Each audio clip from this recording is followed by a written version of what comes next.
African people across the continent and in the diaspora. We need to ask tough questions today. Did Edgar Lungu's family bring humiliation upon themselves in South Africa? Think about it. Zambia, the land of Kenneth Kaunda, a giant of African liberation, now finds itself in turmoil, dragged before foreign courts over a way to bury its former leader. How did we get here? This is in Southern Africa, where you get the Kenneth Kaunda, Sam Nujoma, Robert Mugabe, you get Nelson Mandela, you get Moses Samora Machel, the land of Mondlane Eduardo, Alfonso Kakama. That's the way you find Southern Africa, where Southern Africa gave us Chris Hani, where we got Mangaliso Sobukwe, Robert Mangaliso Sobuku. Now we want to talk about Zambia, ladies and gentlemen. Even in death, Edgar Lungu is still making headlines, as he was, or at least he was the sitting head of state in the land of Zambia. Edgar Lungu died in June 2025. His family insisted that the sitting president, Hakainde Hichilema, must not preside over his funeral. When the government of Zambia said it's a protocol and we have laws that the former president and the sitting president have to preside over the funeral, the family of President Edgar Lungu said, we'd rather bury him in South Africa than for the sitting president to preside over his funeral. They said it was his wish, because they didn't want President Hakainde Hichilema to preside over his funeral, because they were rivals. But Zambia has laws, and Zambia has traditions. Every president, including Kenneth Kaunda, was buried with a state funeral at Embassy Park. Embassy Park is where former presidents are buried. So the government of Zambia went to court, not in Lusaka, but in Pretoria. And the South Africa High Court ruled Edgar Lungu must be repatriated and be buried in Zambia. Ask yourself this question. I think you can ask yourself and think, what was the Lungu family expecting? What did the Lungu family expect that would happen? That the foreign courts would overrule a sovereign state? Remember, this is SADC. SADC, where the presidents, the leaders of SADC, they cover for each other. And there was no way South African government was to want to go to war with the Zambian government over the body of a dead president. You look at the ethics, you look at what was right, what was politically right. The South African government was forever going to rule in the favor of the Zambian courts, because there was never going to allow this shadow that the former president of Zambia was buried in a foreign country. That was never going to happen. And the irony of it all is, when Kenneth Kaunda died in 2021, his family wanted a different burial site. But who overruled them? Edgar Lungu himself. He said, no, we have a tradition that all former presidents, they are buried here. So we are going to bury KK here. Now the same thing has happened to his family. History has come a full circle. The family said, no, we can't bury him there. We can't have the sitting president to preside over his funeral. And the sitting president is saying, no, we have traditions. We have a president that was set by the former president, who happened to be your father, your husband, your uncle, your colleague. And the entire saga have dragged the name of Zambia through mud. You can imagine, Zambia is known for its dignity. If there is something that is known for Zambians, they want their dignity. Now that dignity is being dragged through the mud. Zambia is not just any country in Southern Africa. Zambia was a frontline state. Umkhonto wesizwe of South Africa was based in Zambia. ZAPU of Zimbabwe was based in Zambia. So many other African countries were trained in Zambia to go and fight for their freedom. The SWAPO headquarters were in Zambia. So Zambia is more like the godfather of Southern Africa. You cannot now expect that Zambia to be dragged through the mud. Zambia has been respected throughout all these years. But now the Lungu family took the entire country on an emotional roller coaster. Even the sitting president, President Edgar Lungu, said, no, we can't be mourning forever. The mourning period have to be after all this roller coaster, that the up and downs, that no, we will do it now. He won't be buried. We are going to a foreign court. This is what is happening in Zambia. Lungu's dignities is now amplified in humiliation.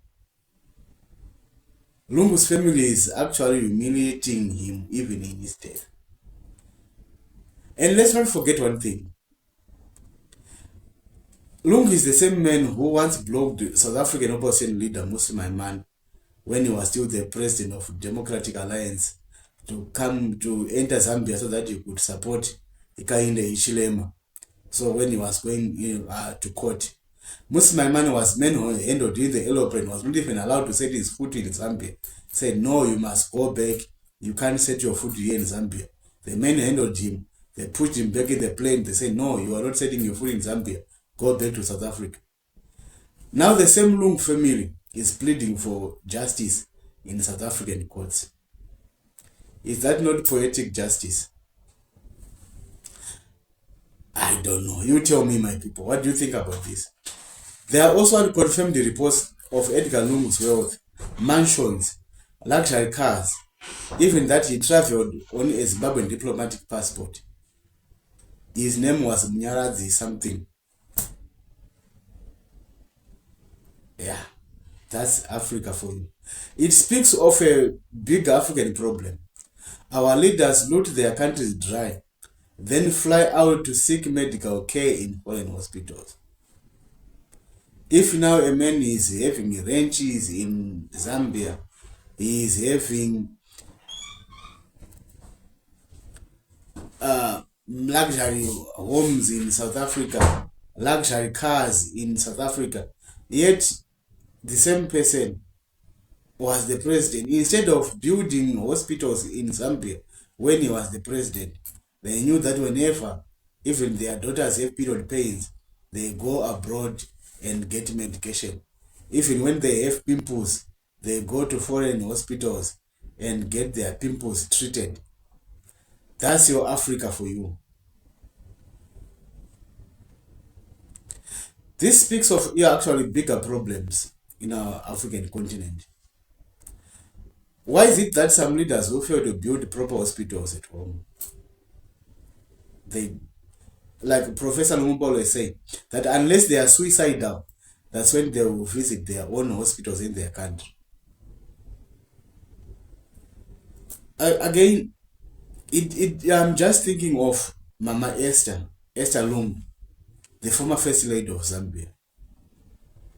Was she trying to stop the presiding president Hakainde Hichilema from presiding over her husband's funeral? Here's the real question that I'm asking to those PF members who are advising Mama Esther Lungu. Are those advising Mama Esther doing it out of love and respect, or they are just doing it for money and pushing their own agendas? Because what we are seeing is a widow grieving, but surrounded by people who are pushing their own agendas. My 2 cents, I'm just thinking. I'm believing that these people are pushing their own agendas at the expense of the nation of Zambia and at the expense of the Lungu family and the legacy of the former president. This is bigger than President Lungu. Trust me. It is about the African story of leaders who cling to power, amass wealth, seek medical attention abroad. And when they die, they even die abroad. I can even count 10 leaders, African leaders who died abroad, not in their own countries. Kenneth Kaunda, Edgar Lungu. Zambia has shown us that even in death, African politics never dies or never rests. Their families, they always drag their names through mud. So I ask you, my people, did Lungu family humiliate themselves in South Africa? Or this humiliation is a result of deeper sickness in African politics, where power, pride, and wealth always overshadow dignity and national unity? My people, I ask you, let's face this.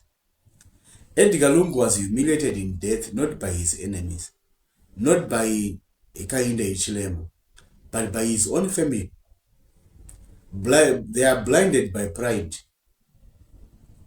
going to court, wasting money, and dragging the name of the country into disrepute and into the mud, because of poor advices of leaders who are pushing their own agendas, some of them who are seeking political relevance. Africa must learn.